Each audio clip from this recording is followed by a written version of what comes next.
अगर अमित शाह देश में पीएफआई को सही समय पर बैन नहीं करते तो आज भारत में आ जाता एक बहुत बड़ा संकट। हिंदुस्तान की आने वाली पीढ़ियों को भी नहीं मिल पाता इस जख्म का मरहम। पीएफआई करने वाला था देश में बहुत बड़ा तांडव। मकसद सुनकर आप भी हो जाएंगे हैरान। अगर सही समय में मोदी के हनुमान अजीत डोभाल मोर्चा नहीं संभालते तो आने वाले समय में पूरा देश हो जाता रोने को मजबूर। जब जब हिंदुस्तान पर संकट आता है तो सबसे पहले देश के प्रधानमंत्री को अजीत डोभाल की याद सताती है। पूरी दुनिया भी इस बात को बाखूबी जानती है कि अजीत डोभाल का निशाना कभी चूक नहीं होता।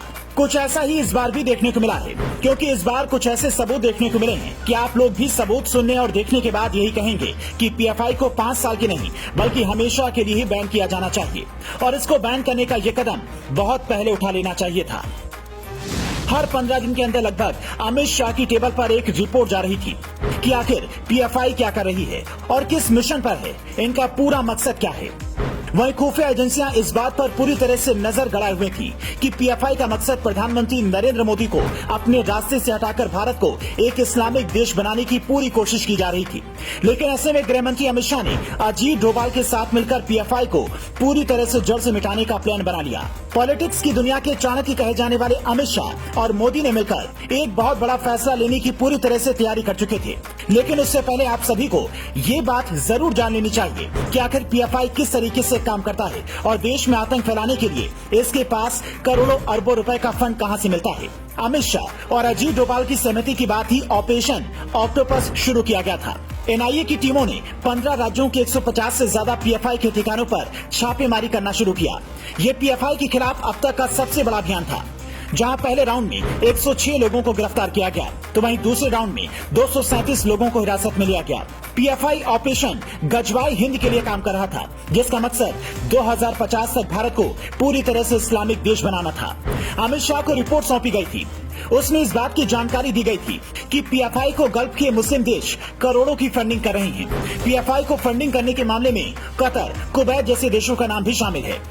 अब ऐसे में आप समझ सकते हैं कि हिंदुस्तान में ही रहकर ये लोग हिंदुस्तान की थाली में छेद कर रहे हैं। हिंदुस्तान में जब भी कोई विवाद या फिर कोई फसाद होता है तो उसमें पीएफआई का नाम जरूर आता है। इस बात का भी दावा किया जाता है कि देश के अंदर रहकर ये संगठन आतंकी तैयार करता है और पूरी तरह से उसकी मदद भी करता है। एनआरसी को लेकर भी जब यूपी में दंगेबाजी हुई थी, उसका जिम्मेदार भी पीएफआई को ही बताया गया था। इसके बाद तुरंत एक्शन में आई योगी सरकार ने गिरफ्तारियां करने के बाद इनके पोस्टर चौराहों पर भी लगाए थे।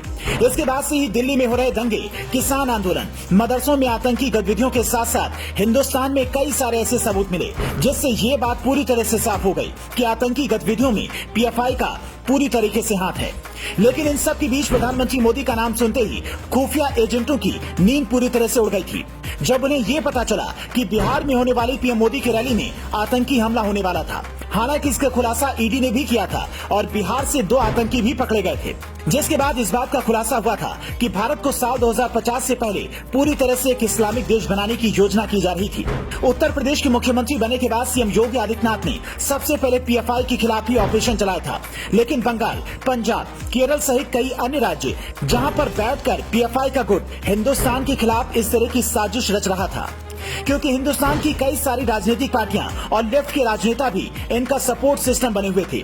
जैसे ही अमित शाह ने संगठन को बैन किया, वैसे ही कांग्रेस सहित कई सारी बड़ी पार्टियां और राजनेता अब इस पर अपनी नाराजगी भी जता रहे हैं। फिलहाल पीएफआई को 5 साल के लिए बैन कर दिया गया है, लेकिन सूत्रों के हवाले से ये बात बताई जा रही है कि इसको हमेशा हमेशा के लिए बैन करके आतंकी संगठन को भी करारा जवाब दे सकते हैं। हालांकि ऐसे में आप सभी को क्या लगता है कि हमेशा के लिए पीएफआई को बैन कर देना चाहिए या फिर इसको आतंकी संगठन करार देकर बैन कर देना चाहिए? आपकी क्या राय है, हमें कमेंट करके जरूर बताइएगा।